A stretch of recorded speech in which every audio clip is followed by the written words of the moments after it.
Hi dears, welcome back.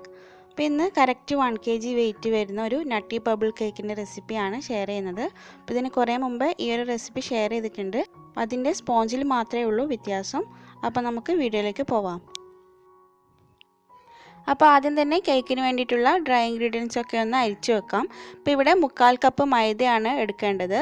അപ്പോൾ 1/4 cup എന്ന് പറയുമ്പോൾ 1/2 കപ്പും പിന്നെ 1/4 കപ്പും. അപ്പോൾ പലർക്കും ഈ 1/4 കപ്പ് എന്ന് പറയുന്നത് മാറിപ്പോവാറുണ്ട്. 1/3 അല്ല 1/4 ആണ് എടുക്കേണ്ടത്. അതായത് 1/4 കപ്പ് എന്ന് പറയുമ്പോൾ 1/2 കപ്പും പിന്നെ 1/4 കപ്പും. ഇനി ഇതിലേക്ക് ഒരു 1/2 ടീസ്പൂൺ ബേക്കിംഗ് പൗഡറും 1/4 ടീസ്പൂൺ ബേക്കിംഗ് സോഡയും ചേർത്തിട്ട് നന്നായിട്ടൊന്ന് മിക്സ് ചെയ്യാം. അതിനുശേഷം ഇതൊന്ന് അരിച്ചെടുക്കാം. അപ്പോൾ ഞാനിവിടെ ഒരു പ്രാവശ്യം അരിച്ചെടുക്കുന്നുള്ളൂ. നിങ്ങൾക്ക് വേണമെങ്കിൽ 2-3 പ്രാവശ്യം അരിച്ചെടുക്കാം. അപ്പോൾ ഒരു പ്രാവശ്യം അരിച്ചെടുത്തിട്ട് ഇതേപോലെ നന്നായിട്ടൊന്ന് മിക്സ് ചെയ്തെടുത്താലും മതി.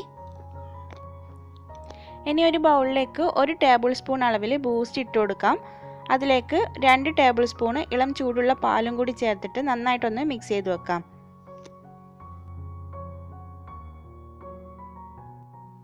ഇനി ഒരു 3 മീഡിയം സൈസിലുള്ള മുട്ട എടുത്തിട്ടുണ്ട്. അതൊന്ന് സെപ്പറേറ്റ് ചെയ്ത് വെക്കാം. അപ്പോൾ അതിനുശേഷം ഈ എഗ് വൈറ്റിലേക്ക് ഒരു നുള്ളു ഉപ്പ് ചേർത്തിട്ട് ഇതൊന്ന് ബീറ്റ് ചെയ്യാം.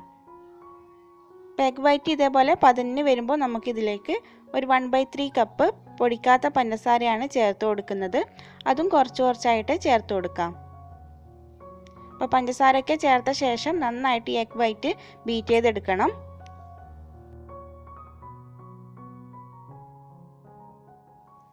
അപ്പോൾ എഗ് വൈറ്റ് ഇതേപോലെ ബീറ്റ് ചെയ്തെടുത്തിട്ടുണ്ട്.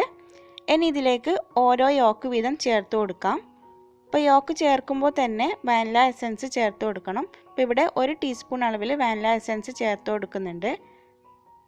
അതിനുശേഷം ബീറ്റ് ചെയ്യാം. അപ്പോൾ ആദ്യത്തെ യോക്ക് കംപ്ലീറ്റ് ആയിട്ട് ഇതിൽ മിക്സ് ആയ ശേഷമാണ് അടുത്ത യോക്കും ചേർത്ത് കൊടുക്കേണ്ടത്. അപ്പോൾ എല്ലാ യോക്കും ചേർത്തിട്ട് വീണ്ടും ഒരു 2 മിനിറ്റോളം ഹൈ സ്പീഡിലിട്ടിട്ട് ബീറ്റ് ചെയ്തെടുക്കാം.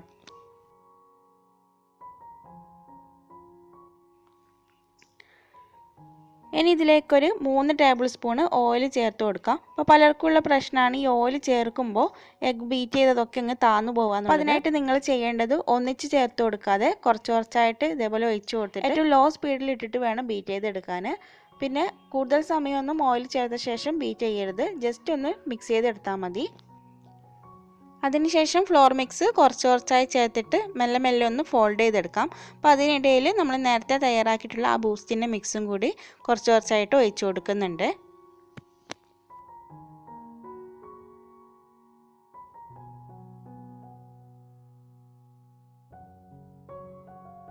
അപ്പോൾ ആദ്യം ചേർത്തിട്ടുള്ള ഫ്ലോർ മിക്സ് കംപ്ലീറ്റ് ആയിട്ട് ഇതിൽ മിക്സ് ആയ ശേഷം അടുത്ത ബാച്ച് ഫ്ലോർ ഇട്ട് കൊടുക്കുക. അങ്ങനെ കുറച്ചായിട്ട് ചേർത്ത് കൊടുത്തിട്ട് വേണം മൊത്തത്തിൽ ഇതൊന്ന് ഫോൾഡ് ചെയ്തെടുക്കാൻ.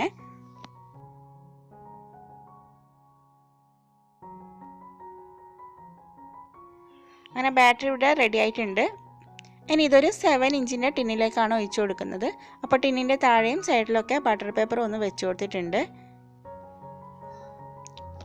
ഇനി ടിന്ന് നന്നായിട്ടൊന്ന് ടാപ്പ് ചെയ്ത് കൊടുക്കാം. അതിനുശേഷം പ്രീ ഹീറ്റ് ചെയ്ത് വെച്ചിട്ടുള്ള പാത്രത്തിലേക്ക് ഇറക്കി വെച്ചിട്ട് ആദ്യത്തെ ഒരു 3 മിനിറ്റ് ഇതേപോലെ മീഡിയം ഫ്ലെയിമിലും അതിനുശേഷം സിമ്മിലേക്ക് മാറ്റിയിട്ടാണ് ബേക്ക് ചെയ്യേണ്ടത്. ഈ ഒരു കേക്ക് 25 മിനിറ്റ് കൊണ്ട് തന്നെ ബേക്കായി വന്നിട്ടുണ്ട്. അപ്പോൾ ഓരോരുത്തരുടെയും ഗ്യാസിൻ്റെ ഫ്ലെയിമിനനുസരിച്ചിട്ട് ബേക്കിംഗ് ടൈമിൽ വ്യത്യാസം ഉണ്ടാവും. ഇനി ഇത് നന്നായി ചൂടാറാൻ വേണ്ടി മാറ്റി വെക്കാം. ഇനി നമുക്ക് ഗനാഷ് തയ്യാറാക്കണം. അതിനായിട്ട് 1/4 കപ്പ് വൈറ്റ് കോമ്പൗണ്ട് എടുത്തിട്ടുണ്ട്. അപ്പോൾ ഗ്രാം അളവിലാണെങ്കിൽ ഇതൊരു 40 ഗ്രാം ഉണ്ട്. ഇനി ഇതിലേക്കൊരു 40 ഗ്രാം തന്നെ വിപ്പിംഗ് ക്രീം ഒഴിച്ചു കൊടുക്കാം. അപ്പോൾ കപ്പ് അളവിലാണെങ്കിൽ ഒരു 1/4 കപ്പിന് അടുപ്പിച്ചിട്ടുണ്ട്. എപ്പോഴും ഗ്രാം അളവിലെടുക്കുന്നതാണ് ഗനാഷ് തയ്യാറാക്കുമ്പോൾ ഏറ്റവും നല്ലത്. ഇനി ഇതൊന്ന് മെൽറ്റ് ചെയ്തെടുത്തിട്ടുണ്ട്. അതിനുശേഷം ഇതൊന്ന് അരിച്ചു വെക്കാം. ഇനി ഇത് ചൂടാറാൻ വേണ്ടി മാറ്റി വെക്കാം. അപ്പോഴേക്കും നമ്മുടെ കേക്കൊക്കെ ഇവിടെ നല്ലപോലെ ചൂടാറിയിട്ടുണ്ട്. ഇനി ഇത് 3 ലെയറായിട്ട് കട്ട് ചെയ്തെടുക്കണം. പിന്നെ കുറച്ച് ബദാമും കാഷ്യൂസും ചോക്കോ ചിപ്സും ഒക്കെ എടുത്തിട്ടുണ്ട്. ഇതെല്ലാം കൂടിയിട്ടൊരു 100 ഗ്രാമാണുള്ളത്. നമ്മുടെ ഗനാഷ് ഇവിടെ ചൂടൊക്കെ ആറിയിട്ടുണ്ട്. ഇനി കേക്ക് ഫ്രോസ്റ്റിംഗ് ചെയ്ത് തുടങ്ങാം.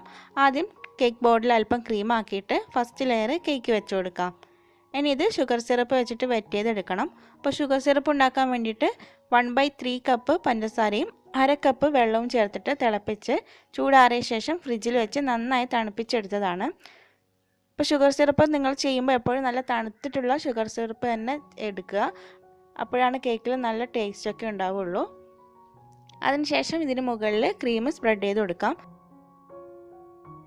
അപ്പോൾ ഇവിടെ 1 കപ്പിനെ അടുപ്പിച്ചിട്ടാണ് ക്രീം എടുത്തിട്ടുള്ളത്. 1 കപ്പ് നിറയെ എടുത്തിട്ടില്ല. ക്രീം സ്പ്രെഡ് ചെയ്ത ശേഷം ഇതിന് മുകളിലായിട്ട് നേരത്തെ തയ്യാറാക്കിയിട്ടുള്ള ഗനാഷ് 2-3 ടേബിൾ സ്പൂൺ ഒഴിച്ചു കൊടുക്കാം.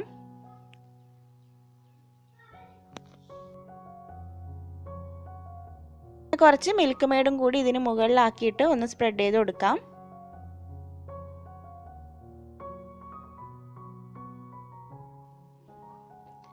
ഇനി ഇതിന് മുകളിലായിട്ട് നട്ട്സും ചോക്കോ ചിപ്സും ഒക്കെ ഇട്ടിട്ടുള്ള ആ ഒരു മിക്സ് ഇട്ട് കൊടുക്കാം.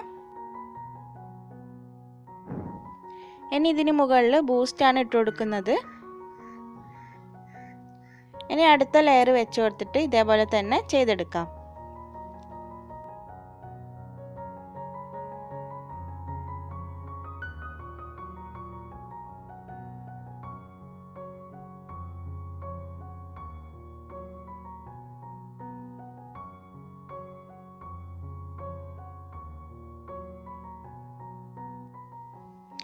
ലാസ്റ്റ് ലെയർ കേക്ക് വെച്ച ശേഷം മുഴുവനായിട്ടൊന്ന് ക്രം കോട്ട് ചെയ്തിട്ട് ഒരു 10 മിനിറ്റ് ഫ്രീസറിൽ വെച്ചെടുക്കുന്നുണ്ട്.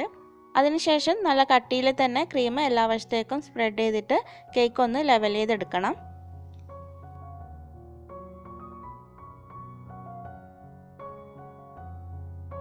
കേക്ക് ഏകദേശം ഇവിടെ ഫിനിഷ് ചെയ്തെടുത്തിട്ടുണ്ട്. ഇനി ഇത് ഫ്രിഡ്ജിൽ വെച്ച് നന്നായിട്ടൊന്ന് തണുപ്പിച്ചെടുക്കണം. അപ്പോൾ ആ ഒരു സമയം ഗനാഷും കുറച്ച് സമയം ഒന്ന് ഫ്രിഡ്ജിൽ വെച്ചിട്ടുണ്ടായിരുന്നു. അപ്പോൾ ഇതേപോലെ അല്പം തിക്കായിട്ട് വരും. അപ്പോൾ ഗനാഷ് ലൂസായിട്ടുണ്ടെങ്കിൽ നമ്മളെ ബബിൾസ് ഒന്നും കറക്റ്റായിട്ട് വരില്ല. അങ്ങനെ കേക്ക് നന്നായി തണുപ്പിച്ച ശേഷം അതിന് ചുറ്റിലായിട്ട് ബദാമും കാഷ്യൂസും ചോക്കോ ചിപ്സും ഒക്കെ ഇതേപോലെ വെച്ച് കൊടുത്തിട്ടുണ്ട്. ഇനി ഗനാഷ് ഒരു പൈപ്പിംഗ് ബാഗിലേക്ക് ആക്കിയിട്ട് ആദ്യം ഒരു പ്ലേറ്റിലെങ്ങാനും ഇതേപോലെ ഒന്ന് ബബിളാക്കി നോക്കുക ലൂസായിട്ടുണ്ടോ എന്ന്. ലൂസായിട്ടുണ്ടെങ്കിൽ അത് കുറച്ച് സമയം കൂടി ഒന്ന് ഫ്രിഡ്ജിൽ വെച്ചെടുത്താൽ മതി. അതിനുശേഷം കേക്കിന് മുകളിൽ ഇതേപോലെ ബബിളാക്കി കൊടുക്കാം. അപ്പോൾ ബബിൾസ് ചെയ്യുമ്പോൾ കുറച്ച് ഗ്യാപ്പ് ഇട്ടിട്ട് വേണം ചെയ്തെടുക്കാൻ, അല്ലെങ്കിൽ എല്ലാം കൂടി അങ്ങ് മിക്സായിട്ട് പോവും. അങ്ങനെ ബബിൾസ് ആക്കി കഴിഞ്ഞാൽ വീണ്ടും ഒരു 10 മിനിറ്റ് ഫ്രീസറിൽ വെച്ചെടുക്കണം. അതിനുശേഷമാണ് ഇതിന് മുകളിൽ ഒരു അരിപ്പയിലൂടെ ബൂസ്റ്റ് ഇട്ടിട്ട് ഇതേപോലെ എല്ലാ വശത്തേക്കൊന്ന് തട്ടി കൊടുക്കുന്നത്. അപ്പോൾ ഈ ഒരു കേക്കിൽ 5 രൂപയുടെ 2 പാക്കിന് അടുപ്പിച്ചിട്ടുള്ള ബൂസ്റ്റ് ഇട്ട് കൊടുത്തിട്ടുണ്ട്. ഇനി ഇത് ഫ്രിഡ്ജിൽ വെച്ച് നന്നായിട്ട് തണുപ്പിച്ചെടുക്കാം. അപ്പോൾ കേക്കിന് മുകളിൽ പേരെഴുതാൻ വേണ്ടിയിട്ട് ഇതേപോലെ ചോക്ലേറ്റ് വെച്ചിട്ട് നെയിം ബോർഡ് ഉണ്ടാക്കിയിട്ടുണ്ട്. ഇപ്പോൾ ഇതിൻ്റെ സെപ്പറേറ്റ് വീഡിയോ ഞാൻ മുന്നേ ഇട്ടിട്ടുണ്ട്. പിന്നെ ഒരു ചോക്ലേറ്റ് ഡെക്കറേഷനും കൂടി ആക്കി കൊടുത്തിട്ടുണ്ട്. ഇപ്പോൾ വിപ്പിംഗ് ക്രീം വെച്ചിട്ടാണ് നെയിം എഴുതി കൊടുക്കുന്നത്. അപ്പോൾ ഇത്രയേ ഉള്ളൂ ഇന്നത്തെ വീഡിയോ. നിങ്ങൾക്ക് ഇഷ്ടമായിട്ടുണ്ടെങ്കിൽ ലൈക്ക് ചെയ്യാനും ഷെയർ ചെയ്യാനും ചാനൽ സബ്സ്ക്രൈബ് ചെയ്യാതെ ആരെങ്കിലും വീഡിയോ കാണുന്നുണ്ടെങ്കിൽ പ്ലീസ് ഒന്ന് സബ്സ്ക്രൈബ് ചെയ്യാനും മറക്കരുത്. അപ്പോൾ മറ്റൊരു ദിവസം നല്ലൊരു റെസിപ്പിയുമായി വീണ്ടും കാണാം. Thanks for watching.